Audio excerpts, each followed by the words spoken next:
Hi everyone, welcome to my channel Read, Teach, Beach. Today I'm going to talk about some classroom setup tips um, to get you ready for this school year.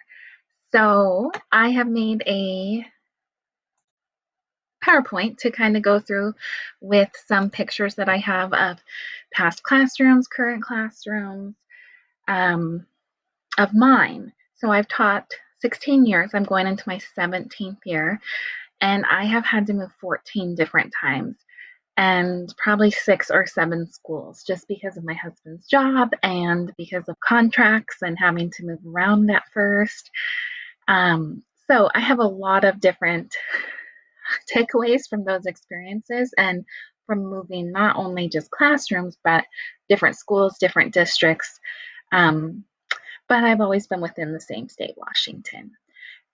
So, without further ado, my first tip, because this has changed so much for me in different grades and different schools I've been to, is to number one, first look at your curriculum.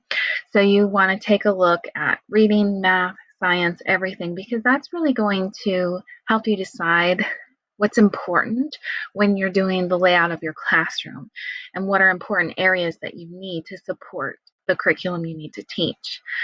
So currently, I'm teaching with Journeys for Literacy, FOSS for our science, and Bridges for our math. And I have a picture here of my last year's classroom um, in our number corner. So number corner is a big part of the Bridges curriculum, so I need to have an area in my classroom set up for that. If I was doing another curriculum in the past, I've done some others, maybe it was just a calendar, but it's really going to affect that space. With your reading curriculum or how you're planning to teach reading, I've done Daily 5 for about 8 or 9 years, and I know I need to have spaces within my classroom to fit read to self, work, word work on writing, a guided reading table. So that's really important. And then one of the biggest, I think, shockers, even every year for me, is how big the science kids are when they come to you, because they're probably not there when you're setting up your classroom. And then you get maybe 1 to 2 to 3 huge containers of these science materials, which is awesome because you need them. But whoops, I set up my room first and I don't have room for these huge boxes. So that's something to consider as well. And there's probably a lot more to consider, but number one, you need to know your curriculum before you really start setting up those spaces. Number two is your pedagogy. So, what do you want your classroom to look like? What is going to work best for you as a teacher? And this is probably going to change in your career. It has in mine, and depending on each grade level. When I started teaching in 2004, we hadn't heard of flexible seating yet, but I kind of knew that I wanted comfortable seating for my students. So I was kind of moving in that direction. It wasn't called that yet. Um, Now I am pretty much full-fledged flexible seating, so I know that the way I want to teach is to set up spaces where students can all work and be comfortable in different spots. Maybe they want to sit on a wobble stool. Maybe they want to sit low on the floor. Maybe they need to stand. Whereas when I first started teaching, it was like, here's your desks, there you go. And I know going into this year with social distancing, we're going to move back to looking a little bit like that. In a different video, I'll kind of go over my plan for flexible seating and a socially distanced classroom. But also, along with your pedagogy, are you going to have a carpet area where you do your whole group lessons? Are you going to need that kidney bean table for your small group lessons? So, really just thinking about you and what you want your classroom to look like, and the research you've done to build that. Number three is left out a lot when I see setup videos, and I know people are thinking about this, but your evaluation, you are evaluated as a teacher. In different districts throughout my state, it's very similar. There is always a criterion on this one, criterion 5, fostering and managing a safe, positive learning environment. And the first one there is classroom arrangement and resources. Then if you look at the back, there's also things about goals and your community. Classroom environment and culture is over here. Your criterion 4 is your focus of your subject matter. So you need to have your learning targets somewhere. So it's really important as soon as possible, if you're just becoming a teacher or you're moving or you're really thinking how to better utilize your environment already as a teacher, think about what am I evaluated on and how can my classroom setup help me with criterion 5 and my arrangement of my resources, and knowing that all the time that you're putting into this is for a reason. It's going to help you and the students, and it is what they have deemed makes a teacher proficient or distinguished based on what their environment looks like. So number 4 is your space. Measure and take pictures. So even if you've been in your space for a while, especially going into this year where we're needing to have students 6 feet apart in my state. Some states are saying minimum 3 feet to 6 feet apart. You really need to get those exact measurements.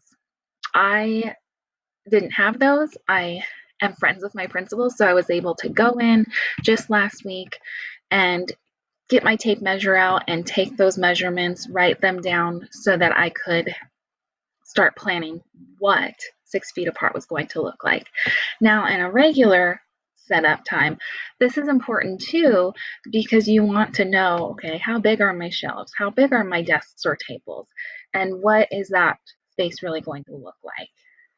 So measuring and then taking pictures, because you might be there and then forget later, where was the storage at? Because every room is different, and I'm in 14 rooms, so every room is so different, and it's easy to forget once you get home and you're trying to plan.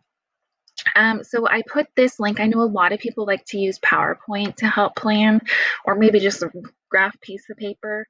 I found this free tool on classroom.forteachers.org, which is a classroom architect tool, and it's free. And you put in your measurements and you can outline your classroom plan. So the first thing, of course, is knowing your measurements. And you put that in up here. So my room's 30 by 25, so I would need to, if I was making a new plan right here, the first picture of the plan that I showed you in my PowerPoint actually shows smaller, 25 by 20, because I guesstimated before I went in with my principal that's what it would look like. So anyway, that's a really great tool to use. Okay, number 5 is and I've heard this a lot lately in some of the vlogs, is to arrange the large furniture first. And I totally agree with that. Once you get in there and see what you have and see what you think you're not going to need, you can really set yourself up and feel good right away. So I have a picture. This is when I moved last year in 2019 into this new room. I got in there and there were my tables that I'd painted the year before, so they've moved that. But I had 2 kidney bean tables and these gray desks over here. I think I had like 5 of those. I had a teacher desk, which I didn't want. I mean, it was just like, oh my gosh, this is not going to work. My room's too small. But once I could kind of set that stuff in the hall or near the door of what I knew I didn't want or let other teachers know, and then just get, okay, I'm going to have a table here, rug there, my library's here. You really can start to see and feel like, okay, if students were going to be here tomorrow, I could do this. You just need to get that big stuff where you want it or where it will work first. Number 6 is to organize your supplies and your curriculum. So there's a lot of different ways to do this. I changed a lot over time. In this first picture here, this is like my teaching station and desk on one. Some teachers have a separate desk and then their teaching station. what's worked for me the last couple of years is to have this standing desk, and then it has storage on the side for my curriculum, and then I have things behind me as well, and a filing cabinet, and then my kidney bean table right next to me. And then these bins I bought, probably at Target or Walmart. I think they're $1 each, and I've had them probably since 2013 now. So, I didn't get these until like 7 years after I began teaching, maybe longer.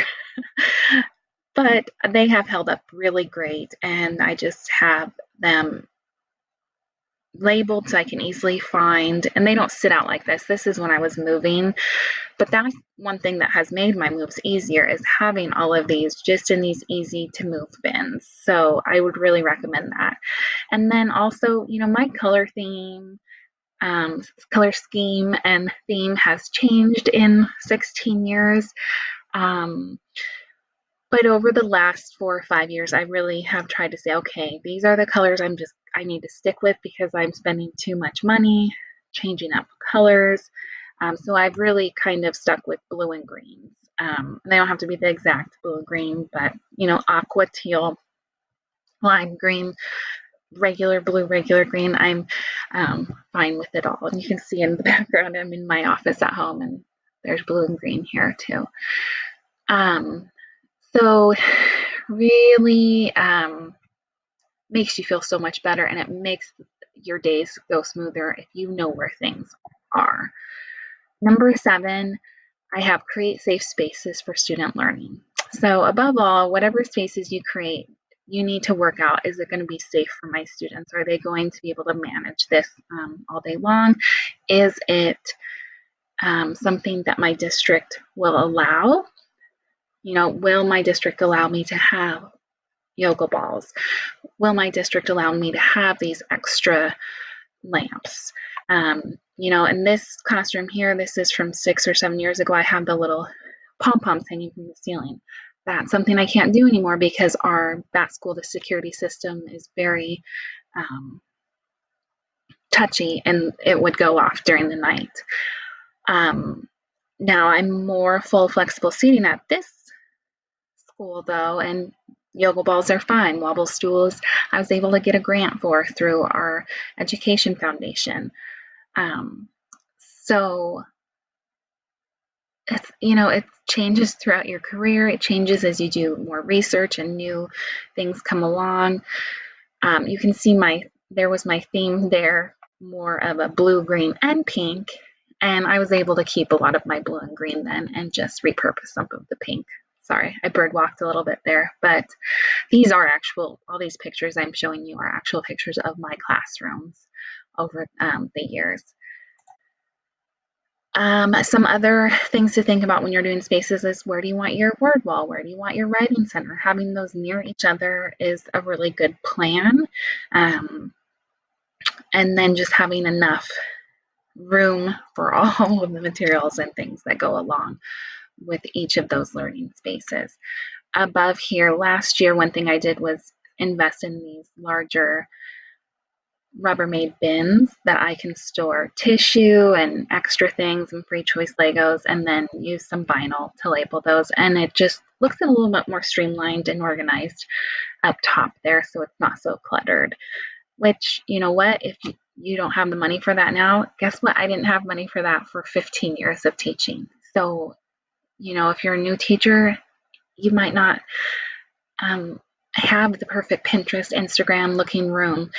One thing that was nice about when I started teaching in 2004, Pinterest wasn't around, Instagram wasn't around, Facebook wasn't around yet. So I didn't have all of those ideas that I could get from people. It was kind of just you went around your school and looked at other people's ideas. So you didn't have as much comparison. And remember that, quote, a comparison is the thief of joy. I think that's how it goes. And just knowing that your room doesn't have to look like Instagram and all the cool vloggers you see. It's a journey, and it's not going to be perfect right away. So just know that.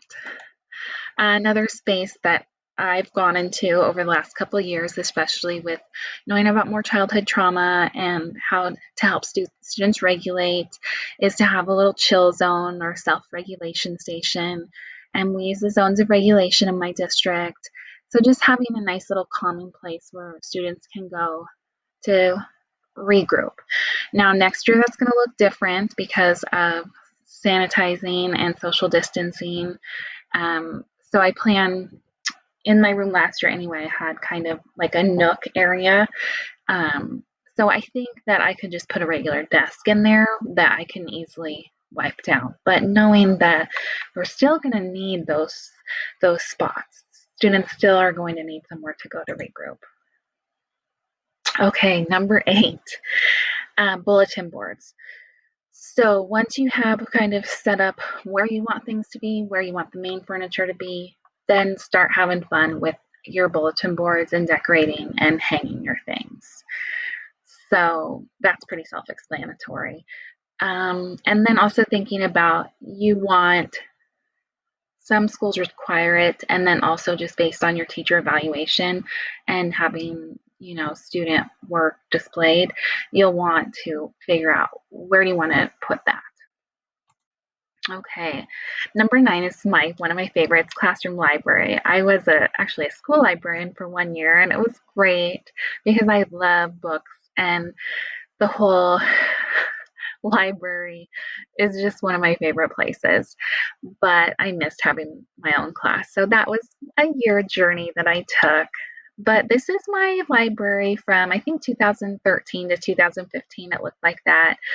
So this was a second grade classroom when I taught second grade. So that's an idea. This was my library last year or 2 years ago in first grade. I really like having my easel um, in the library area so that that can be a spot where I can teach whole group lessons and be right at books at fingertips and helping teach the kiddos about how to choose a just right book and how to put books away and everything that goes along with reading and just having reading strategy posters in the library. I've really liked over the last 6 or 7 years. So yeah, that was last year's library, 2 years ago, I'm sorry. And then this was just current last year library. Again, I had my easel there. And as you can see, my library, I like to set up in baskets. I have a video of a classroom tour from last year and kind of shows that closer. But there it is. And then number 10 is to enlist helpers.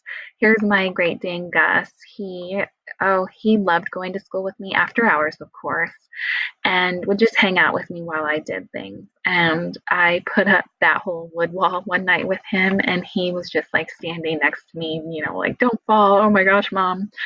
And it was just nice to have him because I would be at work late, at school late, and it can kind of get creepy when you're the only one in a building late at night. So I just felt a little safer having him. So, of course, check with your admin and make sure that that's okay. But that's one thing that has helped me feel more secure when I'm working late nights is having my helper with me. And then here's my nephew, Joey.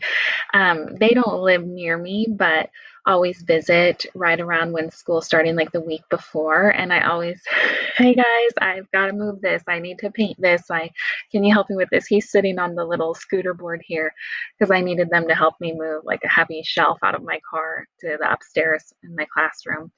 And then just like my husband, he will go in with me, but his mom was a teacher. So he's like, oh, but he'll help me with projects at home, which that's something if, your husband's busy working like mine is, can they help you at home?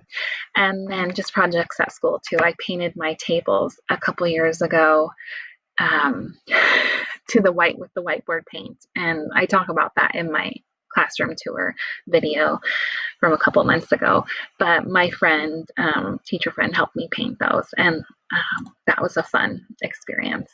So those are my classroom setup tips that I have 1 through 10. I don't think I mean, the first couple I feel like kind of go in order, but maybe you're a new teacher. Like my first one is looking at the curriculum and you don't know your curriculum yet. Well, then, skip that. And then once you know what it is, I feel like that's a really important thing to do is to look at that. Um, to help you plan your spaces. Okay.